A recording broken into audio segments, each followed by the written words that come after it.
My name's Jay Breitenkamp. I'm the head of enterprise accounts here at Inspira Financial, and joining me is my colleague, Mike Kelly. Mike is a director of enterprise accounts for us at Inspira. We're here to talk to you today about two or three items that we've cleverly titled lesser known strategies to improve advisor and client outcomes.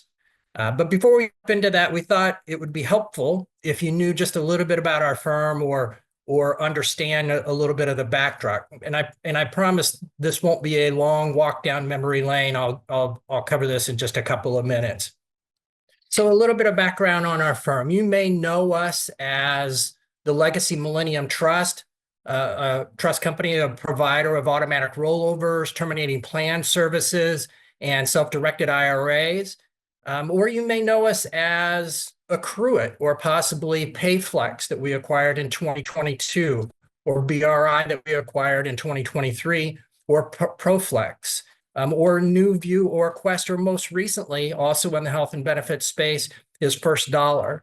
So as you can see, we've changed a lot over the last couple of years, and a change of name was definitely in order. The sum of the parts, the whole is greater definitely than the sum of the parts. And so we changed our name at the beginning of the year to Inspira Financial. Today, we function in two distinct different divisions: our health and benefits division with HSAs, flexible spending accounts, emergency savings, COBRA, and all the rest, health reimbursement accounts, lifestyle spending accounts. And then also the division that Mike and I come from, our retirement and wealth division. So we are the legacy provider of automatic rollovers, uncashed checks, terminating plan services, and so forth. Our firm as a whole sits squarely at the intersection and directly at the intersection of health and wealth. And really, that's something that we're all living. And I think I'm sure you're very familiar with the discussions that have taken place over the last decade, and the collision course that health and wealth have been on over the course of time, and has really come to a head with the passage of the Secure Act that's really emphasizing the importance of financial wellness programs and making them a priority. Specifically, emergency savings, student debt, those are both great examples where you can now provide those within your plan and make a contribution or make a match contribution into the retirement plan for either one of those options. And as noted on the second bullet point on the right-hand side, you and your clients' competitors are enhancing their benefit offerings, going beyond retirement plans and health insurance. And we see it in the marketplace with the record keepers also. If any of you are from the record keepers, I'm sure you're experiencing this, but many are offering emergency savings or health savings accounts. You may or may not know it, but Fidelity is currently the largest provider of HSAs in the marketplace in the United States.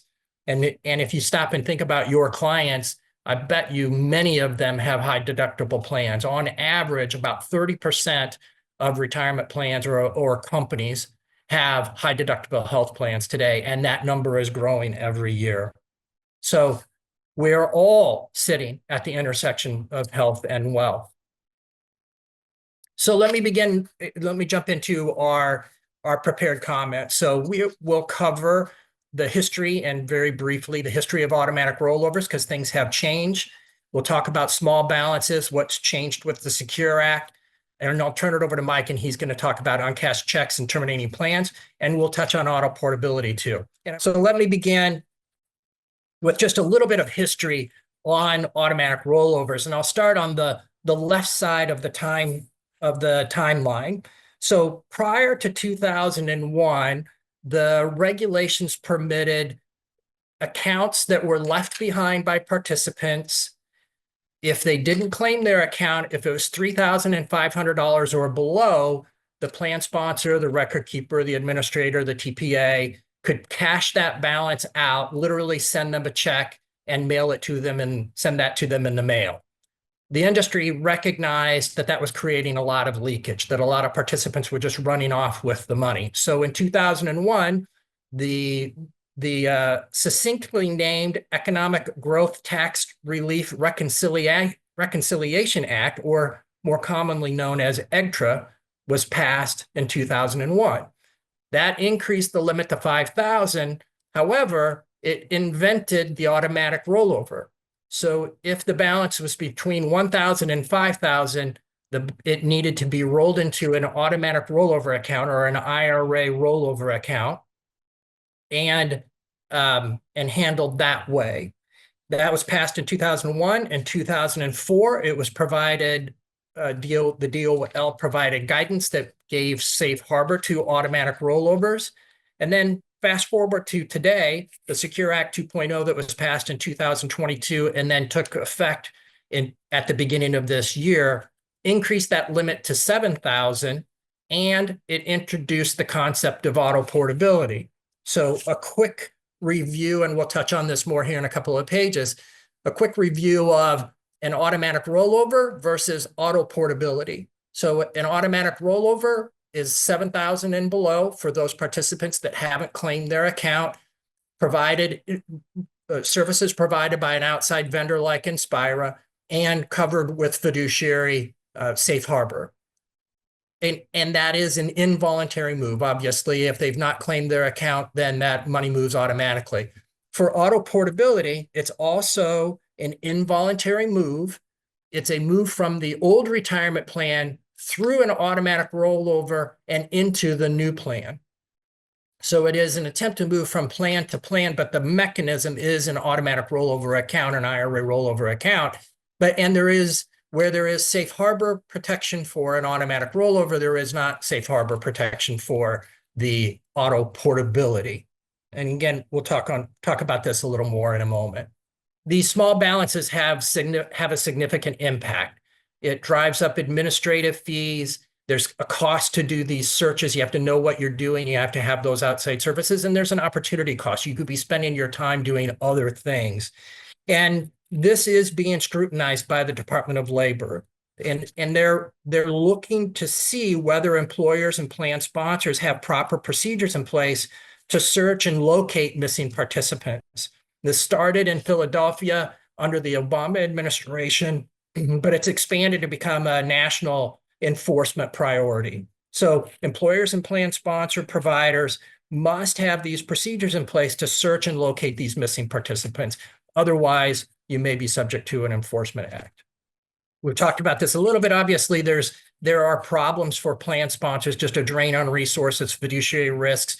It impairs your ability to effectively do the administration on your plan. But there's consequences for employees then too. Nearly 50% of Americans age 55 to 60 have zero money in retirement, saved for retirement. And this money being cashed out is part of that reason. So there are consequences for employees also. So what are the considerations? What are the things to think about when you're looking at automatic rollovers? Number one, you can cash out now, as we talked about, balances up to $7,000, vested balances up to $7,000. You can set that at a lower limit if you choose to. You just have to have that documented in your provisions in your plan document. If there are amounts in a participant's accounts that have been rolled into the retirement plan, that can be excluded in the automatic rollovers. Number two, a participant still needs to make an election, so they still will be given the opportunity to make an election, and they can choose to take a distribution or roll it into a new plan, or they can choose to roll it into an IRA rollover account. In their election, or if no election is made, sorry, number three, if no election is made, if it's $1,000 or less, it can be cashed out. We can just send them a check, or you can just send them a check. If it's 1,000 to 7,000, it can be rolled into an automatic rollover, but you can also roll all amounts all the way down to 1 penny into an automatic rollover. You just need to document that, and I'll touch on that in a moment. And obviously, number four, automatic rollover. This is a fiduciary decision that you're making to use an automatic rollover provider or to provide those. But there is safe harbor, as we talked about, for automatic rollovers. And as long as, in number five, you are providing advance notice, and then you have an investment option that provides, the objective is really liquidity, immediate availability, a cash-like object or a cash-like investment option. So those are the main items to consider. So what can you do to prepare yourself for this? First is amend your plan. So increase the limits to 7,000 from 5,000, and then you can simultaneously change the provisions in your plan. And this ties to the second bullet point. As you're going through the amendment process, you can change the lower limit of cashing out down to 1 penny. So you can have cash out all the way down to 1 penny instead of $1,000 and below cashing out and sending them a check. You can roll them into an IRA rollover and an automatic rollover down to 1 penny and increase the limit to 7,000 and make all of those changes at one time.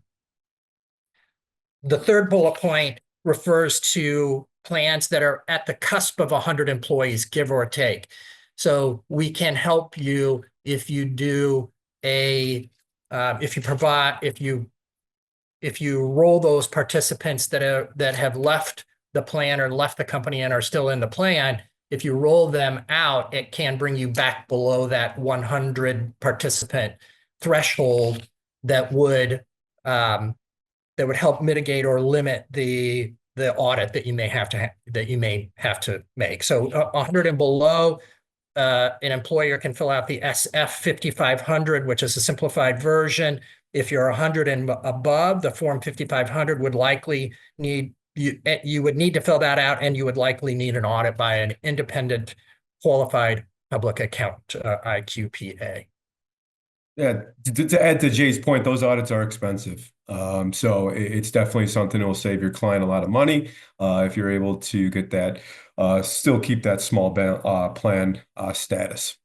What Jay kind of hit on it here, changing that, when you do change the cash out limit from 5 to 7, there's huge significance to also change that cash out limit if you do have it in your plan for your plan sponsor from 1,000 to 0, down to a penny. And really the significance is a couple things. And the two main ones are, number one, it's going to decrease uncashed checks. Uncashed checks usually happens when the balance is 1,000 below, and it's just automatically cashed out and sent to the participant.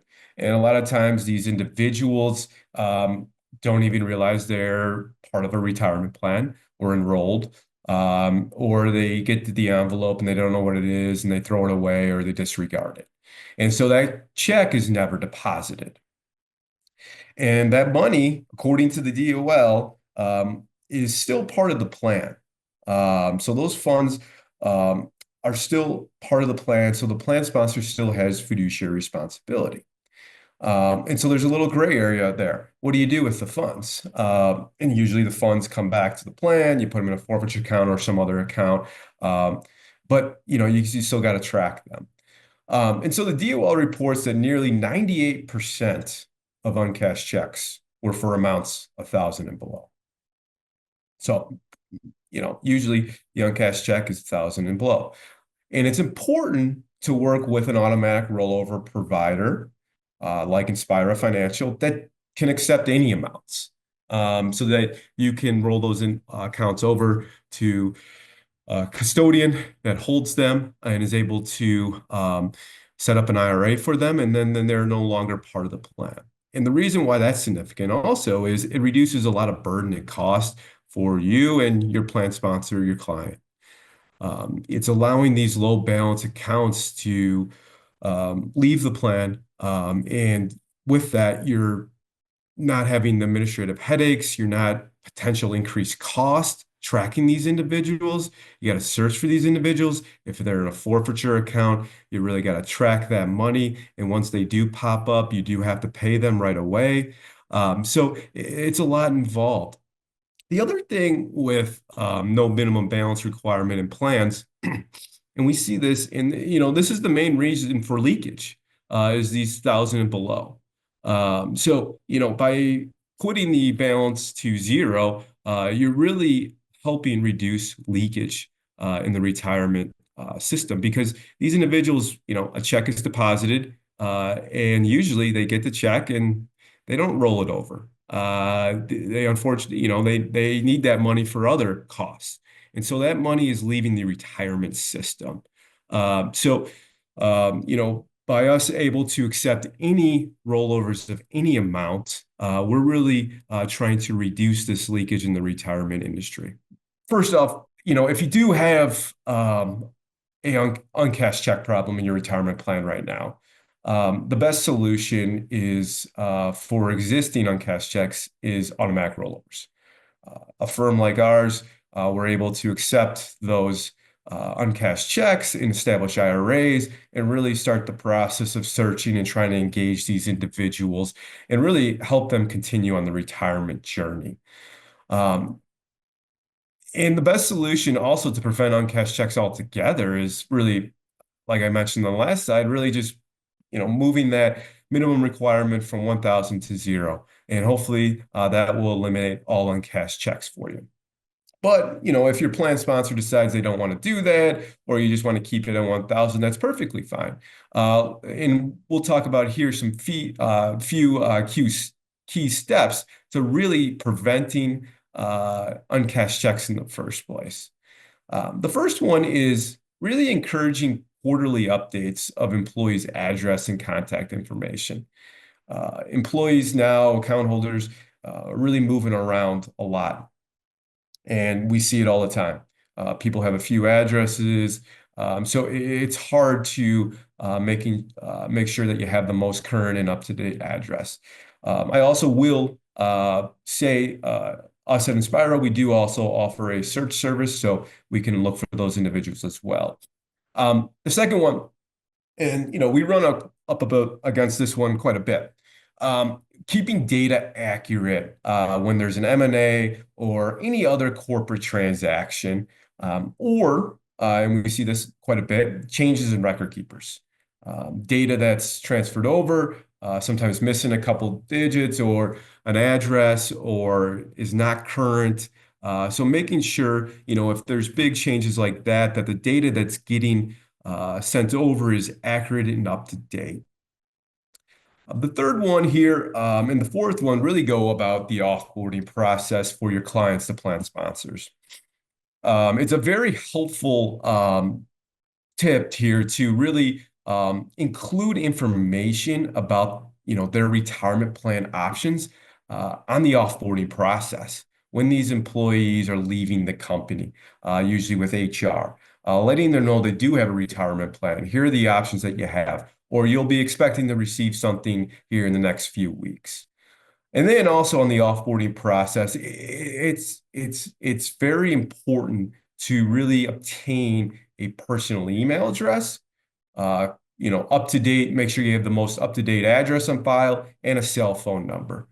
So you can keep in touch with these individuals. Just because the DOL, as Jay said, is really cracking down on this.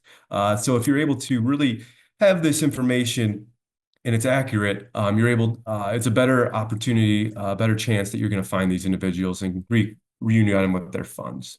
So let's talk about plan terminations. Really what you need to know about plan terms. Plan terms, for various reasons, but the two most common are the company the company is going out of business or the company has been acquired and the acquiring company does not want to assume the plan, so they terminate it. So these are the two, main reasons that we see plan terms. There's others, but these are the two. So what must happen during a plan termination? Well, number one, the employer must amend the retirement plan. The employer must establish a termination date. They must also stop employee contributions to the plan and provide a full vesting of benefits for all plan participants, regardless of the original vesting schedule. So that's what must be done first. The second thing you must do is then also notify all these plan participants and beneficiaries, sending them a letter, letting them know the termination date. Here are the options. What can you do with your funds? So that sends out a letter. It's also helpful to follow up if you do have their email address, let them know. And so you're trying to get in touch with them. There is no time limit for this. However, the DOL states that it should be just distributed as administratively feasible, which means generally within 1 year of the date that you inputted for the plan termination. So until all those assets are distributed, the IRS and DOL do not consider the plan termination as final. So you need to get all the assets out of the plan. And then once that happens, you file the last step is Form 5500. But getting all those assets out of the plan, there's going to be missing or non-responsive participants. Jay and I do this. I see it every day. 90 something percent of plans have these folks that just don't respond. They can have a couple $1,000,000. We've seen that. They can have $10,000. The balance amount really doesn't matter. These individuals, don't respond, or they just don't know what to do with their funds. So with a plan term, you're most likely going to have missing or non-responsive participants. And to close it, to make it final, you have to distribute all those funds. So that leads us, and Jay, the next slide, to utilizing automatic rollovers for plan terminations.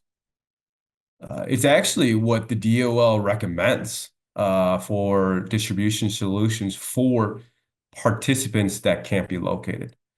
They have written that a couple times. That's what they recommend. They don't want you to sheet it to the state. They don't want to do that. They want you to find an automatic rollover provider and roll those funds over and keep that in the retirement system.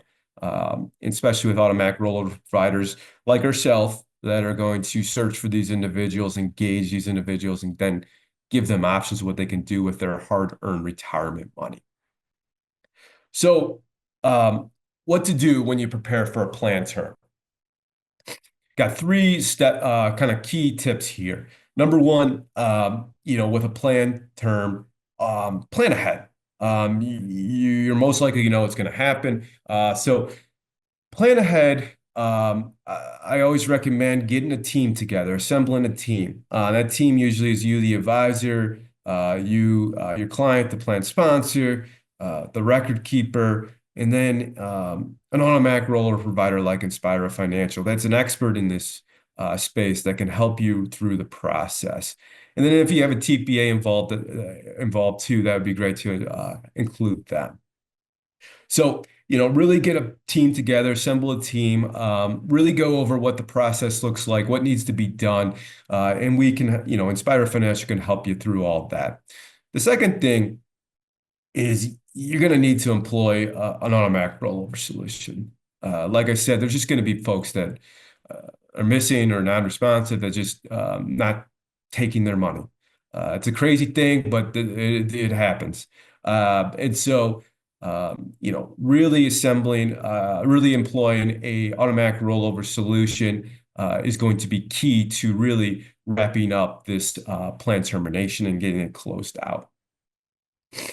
And then last but not least, Form 5500. You're going to need transferring account balance of non-responsive or plan participants into an automatic rollover is one of the tasks that must be completed before the Form 5500 can be filed. Just because the balances need to have to be zero in the retirement plan, and then the Form 5500 is filed. So, with term plans, you can't wind up things and file a Form 5500 until all those assets have been distributed. So, really missing participants and non-responsive participants can really slow down this process and really make it a struggle for you and then also your client that's probably getting frustrated that the plan is still open and they might be paying fees on that. So there's some good tips here on what you can do with terminated plans. I highly recommend a automatic rollover provider that's an expert in this industry, and they can navigate you through all these issues that might come up. Auto portability. Jay kind of hit on this here in the first couple slides. Auto portability, really a add-on to the auto rollover. The auto rollover that's been around since 2005. It really went into well, it was introduced in Secure 2.0 Act, and it went live this past January. And what it really does is it transfers funds from your new retirement account automatically with the new employer for non-responsive participants from their old retirement plan. But there needs to be a lot that goes right here, a lot. The first thing, and I'll just highlight this off the bat, is this is only for active plans. This does not include Roth monies. So if individuals that have Roth monies can't be auto-ported. There is no safe harbor for your client, the plan sponsor. That's a key one. So they must, through the whole process, make sure that these individuals go through the cycle and end up in their new plan at their new company. Some other things to know. Both the former and new employers must opt into auto portability. So if your former employer opted in, but your new employer didn't opt in, it doesn't work. The second thing, both the former and new record keepers must have the technology and support for auto portability. And so if your new record keeper is in auto portability, but your old one isn't, doesn't work. Relies on negative consent for the individual, so they must not respond to mailings 3 or 4 times. They can also opt out on their own, so then it wouldn't work. So there's a lot of things here. And then the last one, and Jay mentioned this, it relies on automatic rollover infrastructure. It's an automatic rollover, but this is an added-on feature where it's auto-ported to the new account. And these are for balances 7,000 or less, up to 1,000. So this is really a quick little overview of auto portability. Yeah, this is a great chart. I'm not going to read all over it. You'll receive it here on the follow-up. But a few things to really highlight in this slide. Number one, between auto rollovers and auto portability, who's the target audience? As you can see with auto rollovers, it's everyone. Everyone with a retirement plan. With auto portability, there's a lot of things that need to go right for you, the account holder, the participant, to be the target audience. And then what are the eligible products available? As you see, auto rollovers, it's everything. But auto portability, it's missing Roth monies. A lot more folks are having Roth in their retirement plans, so those individuals wouldn't be able to be eligible for auto portability. And then one here on the balances. And we talked about this a little bit before. As you can see, with auto rollovers, it's 7,000 or less. But with auto portability, it's 7,000 to 1,000. So it doesn't include those under 1,000. And what we see here at Inspira is a lot of the leakage that happens in the retirement space is those 1,000 and below. So auto rollovers is really the one that's really reducing leakage in the retirement industry. Where auto portability for those under 1,000, they're just getting cashed out and sent a check. And that money is probably not going to come back into the retirement system. The individual is probably going to cash it and use the money somewhere else. So this is a good comparing and contrasting of auto rollovers and auto portability. And the other thing on there, auto rollovers, you receive a safe harbor. Your plan sponsors, your clients receive a safe harbor. With auto portability, you do not. I might add that we're not opposed to auto portability in any way, shape, or form. We applaud all efforts to reduce leakage in the retirement system. So more power to the auto portability network and the folks that are participating in that and functioning within that ecosystem. We just want to make people aware that it won't apply to everyone. And for those that it doesn't apply to, you will still need to have a high quality, first class, best in market auto rollover solution.